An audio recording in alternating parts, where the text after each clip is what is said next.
দেশ বা দেশের বাইরে যে যেখান থেকে দেখছেন, আজকে আপনাদেরকে আমরা পরামর্শ নিয়ে এসেছি তারাবাইম মাছ চাষ সম্পর্কে। যে কোনো মাছ চাষি বা খামারি ভাইয়েরা তারাবাইম মাছ চাষ করতে হলে আপনাদের প্রথম অবস্থায় যে কাজটা করতে হবে, পুকুর প্রস্তুত করতে হবে। পুকুর কিভাবে প্রস্তুত করবেন? যে সমস্ত মাছ চাষি ভাইয়েরা তারাবাইম মাছ চাষ করতে চাচ্ছেন বা করবেন ভাবতেছেন, তাদের ক্ষেত্রে আমি একটা পরামর্শই দেবো, সেটা হলো পুকুর ভালো করে প্রস্তুত করতে হবে।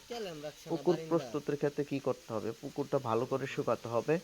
শুকানোর পরে প্রতি শতাংশে 500 গ্রাম থেকে 600 গ্রাম হারে চুন প্রয়োগ করতে হবে।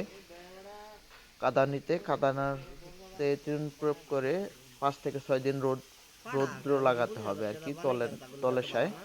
তারপর দেখা যায় 2 থেকে 3 দিন পর, 5 থেকে 6 দিন পর জল দিতে হবে। জল দেওয়ার দেখা যায় 3 থেকে 4 দিন পরে আপনার কিছু সার প্রয়োগ করতে হবে, যেরকম ইউরিয়া সার বা টিএসপি সার। টিএসপি সার হচ্ছে প্রতি শতাংশে 100 গ্রাম করে, ইউরিয়া সার হচ্ছে প্রতি শতাংশে 50 গ্রাম হারে।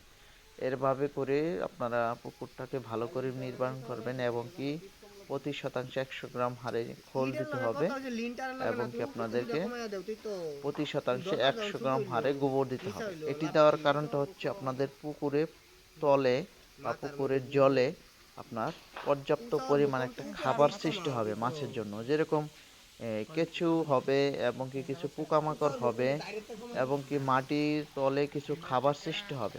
এদেরকে খাবারটা আপনাদের কম দিতে পারবেন আর কি সেই ক্ষেত্রে। কেননা তারাবাইম বিশেষ করে থাকে কার্দামাটির ভিতরেই, এই জন্য আপনাদেরকে এই পুকুরটা ভালো করে তৈরি করে মাছগুলো নিয়ে চাষ করতে হবে। আর এই সমস্ত মাছের পোনা অবশ্যই আমাদের কাছ থেকে আপনারা পেয়ে যাবেন। আমরা এই মাছগুলো সারা বাংলাদেশে হোম ডেলিভারি সার্ভিস করে থাকি। ভিডিওটি ভালো লাগলে চ্যানেলটি সাবস্ক্রাইব করবেন, ভিডিওটি শেয়ার করবেন। সকলে ভালো থাকেন।